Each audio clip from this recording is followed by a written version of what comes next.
창세기 37장부터 50장까지는 가나안 땅에 살고 있었던 야곱의 가족이 어떻게 애굽에 들어가서 정착하게 되었고, 시계와 질투와 분열된 12아들들이 어떻게 하나가 될 수 있었는지를 보여줍니다. 이 큰 그림의 시작이 창세기 37장이고, 이 두 가지 중요한 사건의 중심에 있는 사람이 바로 요셉입니다. 그래서 요셉에게 초점을 두고 모든 사건들이 진행되고 있습니다. 먼저는 야곱과 요셉의 관계, 요셉과 형들의 관계를 설명해 주고 있습니다. 2절에서 4절까지 말씀입니다. 요셉이 누구와 함께 일을 했고, 야곱이 요셉을 어떻게 대했고, 왜 요셉이 형들에게 미움을 받고 있는지를 알려주고 있습니다. 2절에 보시면 야곱의 족보는 이러하니라 라고 시작하죠. 요셉이 17세의 소년으로서 그의 형들과 함께 양을 칠 때에 그의 아버지의 아내들 비라와 실바의 아들들과 더불어 함께 있었더니 그가 그들의 잘못을 아버지에게 말하더라. 지금 요셉이 어떤 형들과 양을 치고 있습니까? 비라와 실바의 아들들과 함께 양을 치고 있습니다. 비라와 실바는 야곱의 아내들이지만 레아와 라헬의 몸종이기도 합니다. 상식적으로 요셉이 레아의 아들들과 함께 양을 쳐야 됩니다. 본처이기 때문입니다. 그런데 종의 몸에서 태어난 형들과 함께 양을 치고 있습니다. 이것은 레아의 아들들이 요셉보다 형들이고 관계가 더 안 좋았다는 것을 말해주고 있습니다. 그래도 요셉이 종의 몸에서 태어난 형들과 함께 있는 것이 요셉에게 더 나을 것이라고 판단하였기 때문에 아버지가 그렇게 배려를 한 것 같습니다. 당시는 서자들은 본처 소생보다 다소 열등하게 취급하였던 문화였기 때문입니다. 그런데 요셉이 아버지에게 형들의 잘못을 고자질했습니다. 형들의 허물을 말했습니다. 형들이 좋아할 리가 없겠죠. 여기에 형들이 요셉을 미워할 수밖에 없는 결정적인 이유가 있습니다.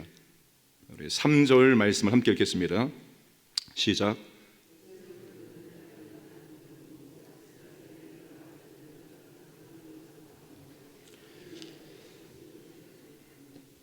야곱이 노년에 얻은 이 요셉을 다른 아들들보다 더 사랑했습니다. 더 사랑했기 때문에 채색 옷을 입혔습니다. 여러 색으로 지어진 긴 외투이고 장신구가 달린 옷입니다.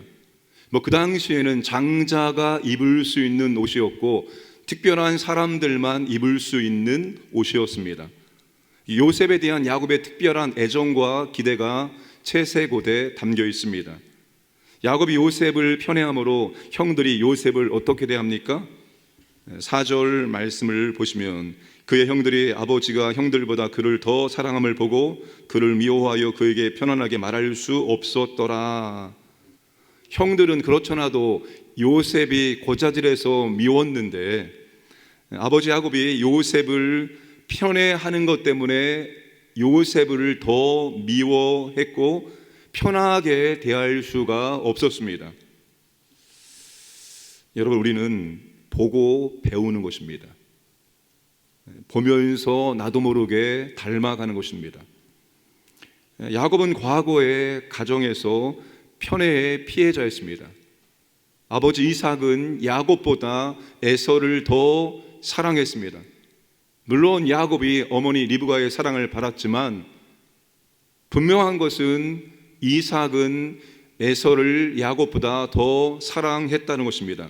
이것 때문에 야곱과 에서의 사이는 불편했고 또한 불화했습니다. 결국 야곱은 이삭을 속였고 그로 말미암아서 하란으로 도망칠 수밖에 없었습니다. 야곱은 과거에 아버지의 편애의 피해자였습니다. 그런데 그 피해자가 지금은 가해자가 되었습니다. 또 이 야곱 가정의 문제가 무엇인가 하면 사랑에 대한 시기와 질투와 경쟁이었습니다.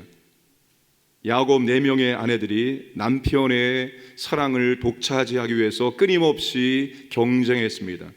어머니 때부터 사랑을 향한 이 경쟁이 누구 때까지? 그의 아들들까지도, 자녀들까지도 그대로 행하고 있다는 것입니다. 사랑하다와 미워하다가 이 아들들의 관계를 설명해 주는 중요한 단어입니다. 3절에 더 사랑함으로, 4절에 더 사랑함을 보고 미워하여, 5절에 더욱 미워하였더라. 이게 지금 아들들의 관계입니다. 사랑하다와 미워하다의 관계. 야곱의 편애의 피해자는 요셉입니다.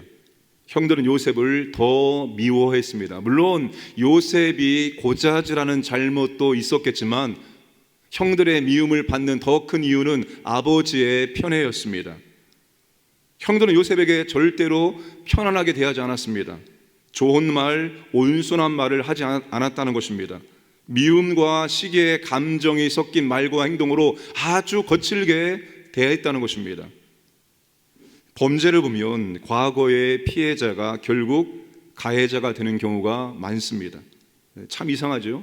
피해자일 때는 나는 절대로 저렇게 살지 말아야지, 나는 절대로 저렇게 하지 말아야지, 그렇게 수만 번을 결단하고 다짐하지만 그 피해자가 결국 가해자가 되어서 또 다른 사람을 괴롭힌다는 것입니다.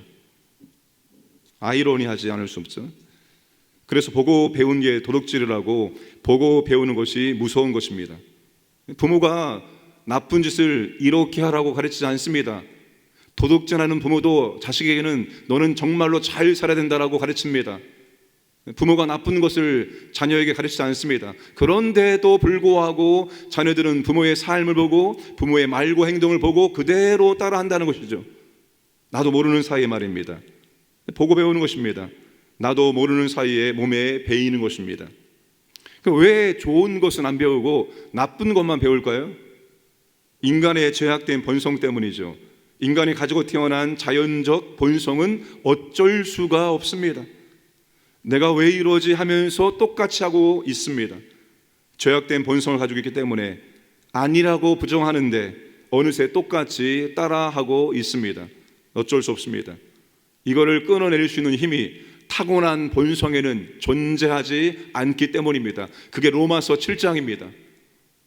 타고난 죄악된 본성은, 자연의 본성은 하나님의 율법에, 하나님의 말씀에 결코 순종할 수가 없습니다. 그래서 죄를 지을 때는 이러면 안 되는데 하면서 죄를 짓는 것입니다. 그게 죄임을 알면서도 그 죄를 범하고 있는 거예요. 여러분, 대부분 모든 사람들이 죄를 범할 때 이게 죄다라는 것을 다 압니다.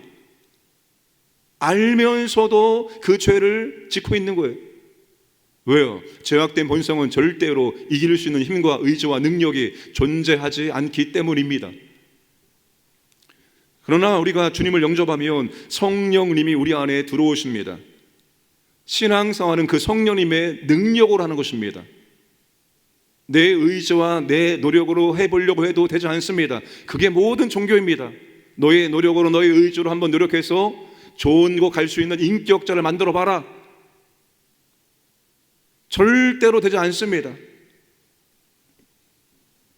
성령님의 은혜와 능력으로만 우리가 할 수가 있습니다. 그 죄악된 본성을 성령께서 깨닫게 하시고, 성령께서 회개하게 하시고, 성령께서 죄악된 본성을 이길 수 있는 능력을, 힘을 우리에게 주시는 것입니다. 그 성령님이 들어오면 우리는 변화되게 되어 있습니다. 성령님이 우리 안에 들어왔음에도 불구하고 변화되지 않는다, 신앙생활을 10년, 20년 해도 변화되지 않는다, 정말 내가 예수님을 구주와 주님으로 영접했는지, 내가 구원받은 사람인지 심히 의심해 보아야 됩니다. 성령님이 들어왔음에도 불구하고 내 생각과 내 말과 내 행동이 변화되지 않는다, 있을 수 없는 일입니다. 성령님을 우리 안에 들으셔서 성령의 열매를, 주님의 거룩한 성품을 맺게 하시는 분입니다. 근데 그 성령님이 우리 안에 들어왔음에도 불구하고 내가 변화되지 않는다? 말이 안 되는 거예요. 주님을 구주와 주님으로 영접한 사람, 성령이 내주하시는 사람은 반드시 변화되게 되어 있습니다. 죄악된 본성 이기신 능력의 힘이 성령을 통해서 우리에게 주어지기 때문입니다.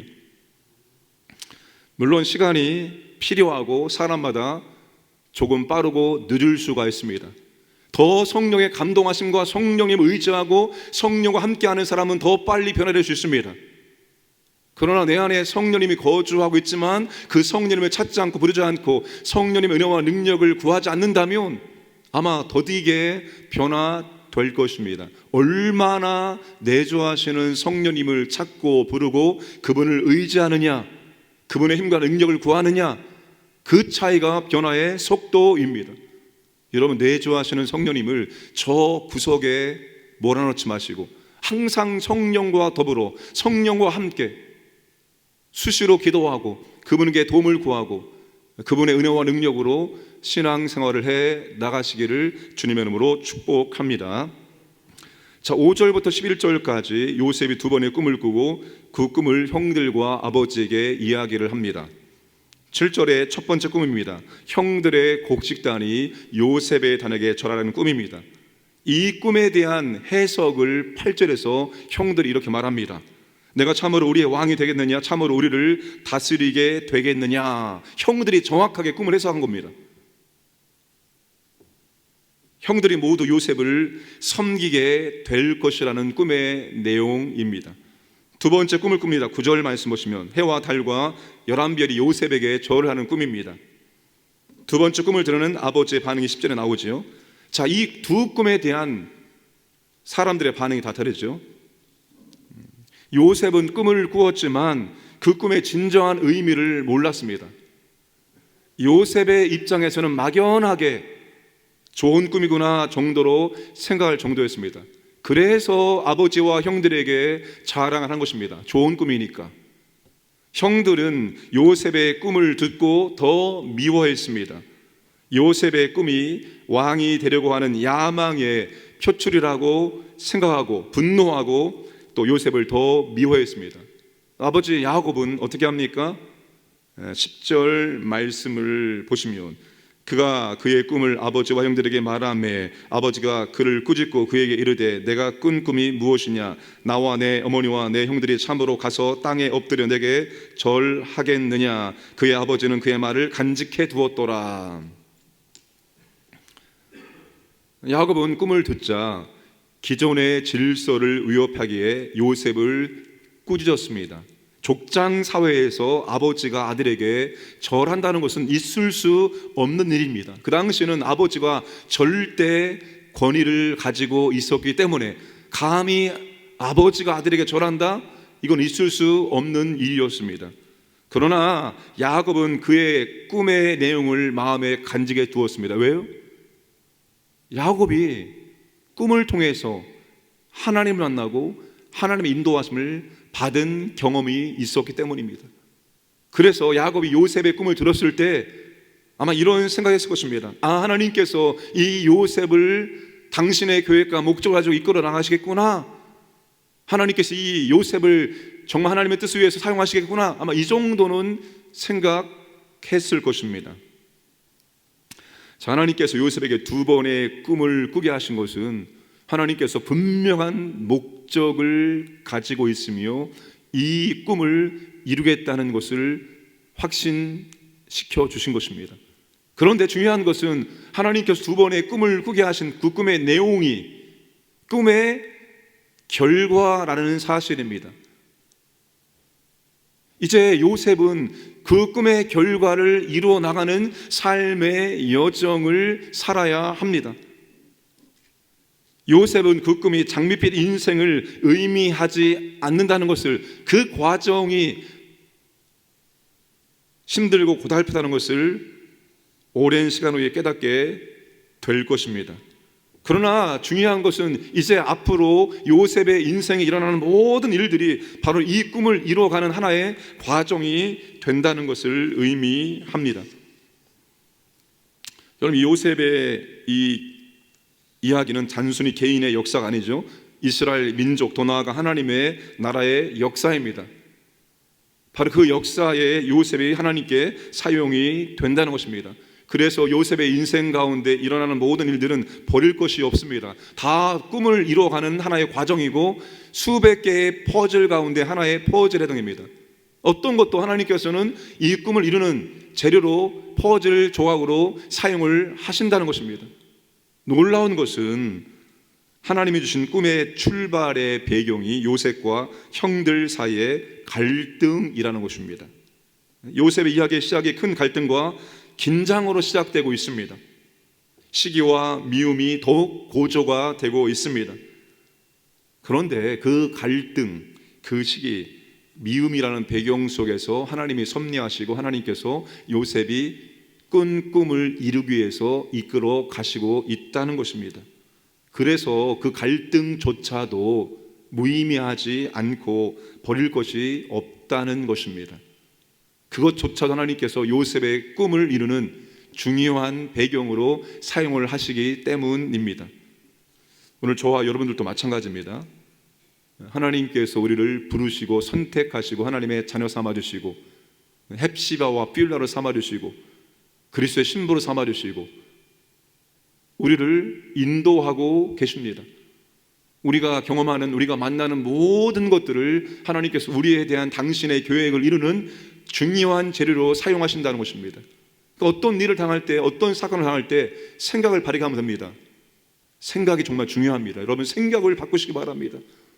생각대로 우리의 인생이 따라가는 겁니다. 하나님께서 이것을 통해서 나를 향한 하나님의 계획을 이루시겠구나. 하나님은 선하신 분입니다. 하나님은 좋으신 분입니다. 모든 결과가 선으로 끝나게 되어 있습니다. 그 하나님을 믿고 의지하고 어떠한 순간일지라도 우리가 잘 감당해 나갈 수 있어야 됩니다. 그게 우리를 향한 하나님의 꿈을 이루는 과정이 꼭 필요하기 때문입니다. 오늘도 하나님과 함께 꿈을 이루는 믿음의 여정을 살아가시기를 주님의 이름으로 축복합니다. 함께 기도하겠습니다. 선교사님들과 선교지를 위해서, 그리고 우리나라를 위해서 특별히 잘못된 법안들이 통과되지 않도록 포괄적 차별금지법 통과되지 않기를 원합니다. 잘못된 정책들이 세워지지 않기 원합니다. 하나님 아버지, 올바른 정책들이 세워질 수 있도록 은혜를 베풀어 주옵소서. 기도하시고, 우리 교회 여러 사역들이 있습니다. 하나님, 사역들 가운데 성령님 함께 하시고 은혜를 베풀어 주시옵소서. 기도하시고, 또 오늘 말씀처럼 우리가 정말로 우리에게 일어나는 모든 일들이 우리를 향한 하나님의 계획을, 꿈을 이루어가는 과정입니다. 우리가 잘 감당할 수 있도록 성령님을 의지하여서 우리가 감당할 수 있도록 은혜를 베풀어 주시옵소서. 함께 기도하겠습니다. 좋으신 아버지 하나님, 오늘도 우리에게 한 달을 허락하심을 감사드립니다. 특별히 아버지 하나님, 선교지에 계신 성교사님들에게 은혜를 주시고 능력을 주시옵소서. 하나님, 보호하여 주시기 원합니다. 선교지 교회를 통해서 하나님 아버지 복음이 더욱더 선포되어지고 많은 영혼들이 주께 돌아가기 원합니다. 하나님 아버지, 신실한 믿음의 사역자들이 세워질 수 있도록 역사하시고 인도하여 주옵소서. 필요한 모든 것들이 아버지 하나님, 하나님의 돌보심과 공급하심이 있기를 원합니다. 이 나라를 보호하시고 인도하여 주옵소서. 잘못된 정책들이, 잘못된 법안들이 통과되지 않게 하여 주옵소서. 악인들의 아버지 악한 계획들이 이루어지지 않게 해주시옵소서. 특별히 아버지 포괄적 차별금지법이 아버지 하나님 통과되지 않도록 막아주시기 원합니다. 하나님 아버지, 선한 일들이 일어나기 원합니다. 올바른 정책들이 세워질 수 있도록 대통령과 위정자들에게 지혜와 능력을 도와여 주시옵소서. 하나님 아버지, 우리 교회를 붙잡아 주시고 인도해 주옵소서. 여러 가지 사역들 가운데 성령님 함께 하시고 성령의 은혜와 능력 가운데 진행되기를 원합니다. 역사하여 주시옵소서. 특별히 아버지 하나님, 내주하시는 성령님을 의지하기를 원합니다. 우리 인생에 펼쳐지는 모든 것들, 우리를 향한 하나님의 계획이 이루어지는 과정이라 생각하며 잘 감당할 수 있도록, 오직 성령의 은혜와 능력을 감당할 수 있도록 역사하시고 인도하여 주시옵소서. 이끌어 주옵소서.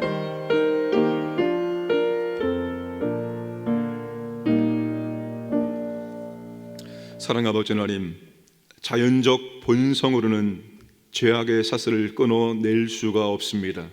그러나 우리 안에 성령님이 내주하심으로 우리가 어떠한 죄악도 끊어낼 수 있습니다.